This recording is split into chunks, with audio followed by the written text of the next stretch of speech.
Welcome to Revenge with Lyra. I showed up to my parents' family celebration banquet, dressed, early, smiling. And just as I reached for the door, I heard it. Sorry, you're not invited. Leave. I thought it was a joke, until they called security. And then my father said it, loud enough for everyone in the lobby to hear. Get this beggar out. My name is Lana Hartley, I'm 35. And if you think I caused a scene, I didn't. I straightened my back, looked at my mother, who wouldn't meet my eyes, glanced at my sister, who smirked, and I walked away. No shouting, no tears, no curses, just footsteps. But what they didn't know was that everything they'd been celebrating, I paid for. The venue, the catering, the gold-plated invitations, the Airbnb rentals for the out-of-town uncles. Even the champagne tower Mom insisted on, for aesthetic. They thought it came from my dad's retirement bonus. It didn't. It came from my account. Quietly, willingly, repeatedly. Until that moment, I got in my car, took a breath, opened my banking app, and started canceling. $7,200. Banquet catering, reversed. $12,000. Honeymoon flights for my sister, revoked. $4,800. Spa weekend for Mom and her book club, gone. $52,000. Ongoing payments on the beach condo they claimed as Dad's legacy, all under my LLC. Frozen. Effective immediately. Total damage, $76,000. By the time I reached home, I had 56 missed calls. Half from family. Half from numbers I didn't recognize. And then someone knocked at my door. Hard. I checked the peephole, and what I saw made me lock the door, slowly, silently, and grab the folder I had been waiting 3 years to use. You said. Standing outside my door was my sister's husband, red-faced, disheveled, clutching his phone like a grenade with the pin halfway pulled. You need to fix this, he barked, without so much as a hello. They just canceled the banquet food. The hotel won't release the rooms. And my honeymoon tickets got voided mid-check-in. I leaned against the frame. Strange. Sounds like someone didn't double-check who actually owned those payments. He blinked. You did this because they kicked you out? No, I said. I did this because they forgot the one rule of biting the hand that feeds you. Make sure the hand isn't holding the receipts. He glanced past me, trying to see inside. Maybe to check if our parents were there. Maybe to spot regret. But regret wasn't living here. I held up the folder. Thick. Tabbed. Color-coded. Inside. Signed contracts with my LLC listed as financial sponsor. Cancellation clauses with my name as sole authority. Payment reversals processed within the hour of their betrayal. I warned them 3 years ago, I said. I told them if they treated me like a bank, I'd start acting like a banker. You're punishing the whole family. I smiled. No. I'm protecting my investment and cutting my losses. He raised his voice. They're your parents. They called me a beggar. He didn't have an answer for that. Just turned, muttering something about lawyers and taking this higher. But here's the thing. You can't climb higher than the person who holds the ledger, the contracts, and the backup drive. He walked off, and I closed the door, then walked to my desk, placed the folder down, and opened a new one. Labeled. Inheritance Audit, Phase 2. By morning, I had emails. 32 to be exact. Some polite, some threatening. All panicked. My mother said, "We didn't mean what we said." Emotions were high. "Can we talk?" My father said nothing, just a forwarded invoice from the venue, now unpaid and demanding restitution. But my favorite was from the family group thread I hadn't been added to in years. A screenshot sent by my cousin. Lana's always been sensitive. She'll come crawling back. She always does. I laughed, then replied to the whole group. Just a reminder, I own the crawl space. And the locks were changed. No response. But later that afternoon, I received a message I didn't expect. From my parents' accountant. He asked if I had time to discuss some irregularities.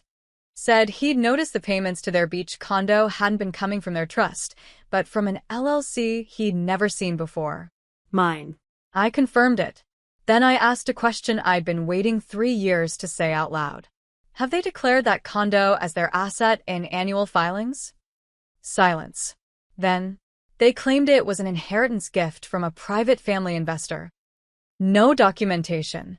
So they'd not only lied, they'd hidden it. Used my generosity to build equity in a property I technically still owned, under my company's name. They weren't just ungrateful. They were exposed. The accountant asked if I'd be willing to sign a declaration for tax records. I said yes.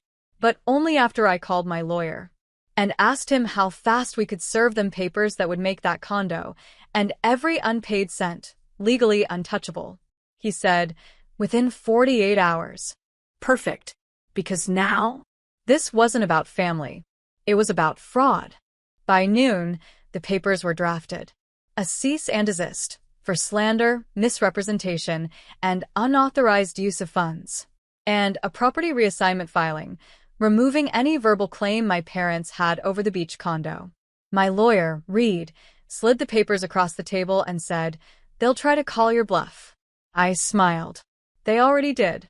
That banquet was the bluff. The process server confirmed delivery an hour later. And just like that, the family celebration turned into a financial reckoning. That night, I got a voicemail from Mom. Tearful. Rambling. "You're destroying us." Over what? A misunderstanding? You always do this. Always so dramatic. Yes. Dramatic. The word used to silence daughters while they foot the bill. But she wasn't done. If you follow through with this, people will talk. Church, the neighborhood, your father's reputation. It was always about the performance, the appearance of unity, the illusion of a perfect family, the brand of love, not the reality of it. But this time, I let the voicemail rot in my inbox. Because something more important arrived the next morning. A message from my accountant. Subject: account transfer confirmed. Beach condo title finalized. It was done. Legally. Irrevocably. That condo, their prized retirement gift, was now permanently separated from their financial portfolio. And the taxes they dodged? Filed. With interest. Reed emailed me shortly after. "You've closed every door. Want to take it one step further?" I wrote back. Yes. Full audit. Start with the family trust. I want to know where every dollar went since 2017. Because they didn't just call me a beggar. They built their banquet on my back. And now? It was time to bill them for the chairs they never offered me. The trust audit peeled back layers I didn't even know existed. Reed's forensic accountant uncovered everything. $18,700. Withdrawn the week I graduated college. Emergency repairs that turned out to be a new kitchen for my sister. $9,000. Labeled as education expenses, but went to front row concert tickets and a spa weekend for my mother. $34,000. Quietly funneled into my father's antique car restoration, a vehicle he once said was a reward for raising such responsible children. They bled that account dry, then still had the nerve to call me the beggar. I asked Reed, "Is this criminal?" He nodded. "Only if you want it to be. But I didn't want jail. I wanted accountability. So we filed a motion. Request for financial recompense plus trust misuse documentation. They had 30 days to respond or settle privately. And that's when the mask finally cracked. An unexpected text came through. From my mother. "I'm scared, Lana. Please don't ruin the family over money. We'll make it right." I stared at it for a long time. No apology. No ownership. Just fear, the only language they ever truly spoke. I responded with one line. "Ruin? You're confusing ruin with reveal." The next day, my sister posted on social media. A long-winded caption under a filtered sunset. "Some people only show up when there's money involved. Glad I know who my real family is." I didn't comment. I didn't need to. Because now, they could say anything they wanted online. But in court, every word had to be proven. Every signature traced. Every dollar accounted for. And suddenly, the girl they once called dramatic had become the one they had to answer to. Their lawyer reached out on day 22. Tone clipped. Language desperate, wrapped in legalese. He offered a private settlement, $50,000 in restitution, no admission of wrongdoing, and a mutual non-disclosure agreement. Reed chuckled when he read it. They're trying to seal the cracks before the neighbors peek in. I didn't want money. Not really. I wanted a record. Proof that I wasn't just the black sheep. I was the scapegoat, the silent benefactor, the unpaid lifeline. So we declined. On day 25, my father broke his silence. He came to my office, the one they once called your little side gig, and asked to talk. I didn't get up. He stood in the doorway, hat in hand, pride barely clinging to his shoulders. You've made your point, he said, but you're about to ruin us. Are you proud of that? I looked at him, at the man who once told a room full of guests that my sister was the real success story. And I said, calmly, No. I'm not proud. I'm tired. Tired of funding your life while being written out of your legacy. He tried to speak. I raised a hand. You all called me a beggar. So I stopped giving. And suddenly, everyone remembered what I was worth. He didn't apologize. He didn't cry. He just left a folded check on my desk. Blank. Signed. I slid it back to him. This was never about your money, I said. It was about mine. When he left, I opened my inbox. A message from the court system. Trust disbursement fraud. Preliminary hearing scheduled. The date was set. And this time, they'd have to show up, not to celebrate, but to answer. You said. The hearing date spread through the family like a cracked pipe. Quiet at first, then flooding every group chat I was no longer in. They didn't think I'd really go through with it. They never do. They expect silence. They expect shame. They expect the one they pushed aside to keep the peace while they feast. But this time, I wasn't the help. I was the witness. Read, and I prepped everything. Timeline. Account statements. Screenshots of messages where I was asked to spot them just this once. All the invisible IOUs made visible. The night before the hearing, my sister messaged me for the first time since the banquet.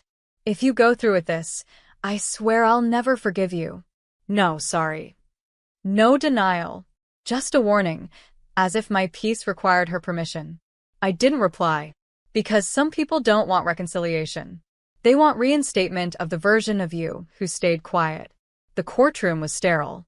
My parents sat across the aisle with stiff backs and a lawyer who kept checking his watch. The judge asked simple questions. Reed answered them with math. He projected charts onto a screen, demonstrated how the condo payments came from my LLC, how the trust was siphoned for personal gain, vacations, spa days, cars, all under the guise of family needs. My parents' attorney objected, claimed informal arrangements, said, this is just a misunderstanding blown out of proportion. But the judge? She wasn't moved. She turned to me and asked, what outcome are you seeking, Miss Hartley? I stood. Voice calm.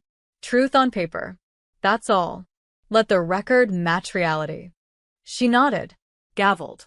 And with that, my name was no longer just a footnote in their finances. It was the headline.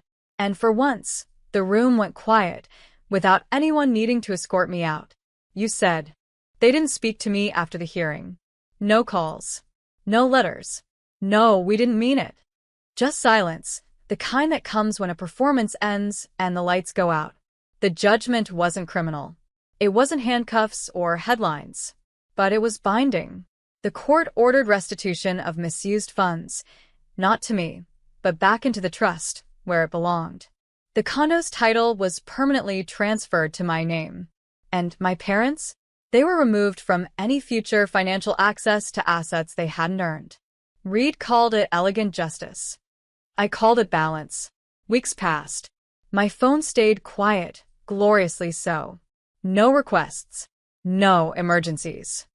No guilt-tripped asks for just a little help this month. Then one envelope arrived. No stamp. No return address. Just slid under my door. Inside, a single photo. The family banquet. Everyone dressed in silver and navy. clinking glasses under crystal chandeliers. In the background, blurry but unmistakable me, captured mid-turn, mid-leaving. The moment they erased me, memorialized by accident. On the back, someone had written, "This was the moment it all fell apart." I held it for a long time, then walked it to the shredder. Because what fell apart wasn't family. It was the illusion of it. The one they built with my money, my silence, my need to belong. And once that illusion burned, what was left behind wasn't ashes. It was freedom. I built a new folder that day. Hartley Foundation. A grant for first-generation women putting themselves through school without family help. The first funding came from a condo sale. Mine. And for the first time in my life, every dollar I gave away was mine to give.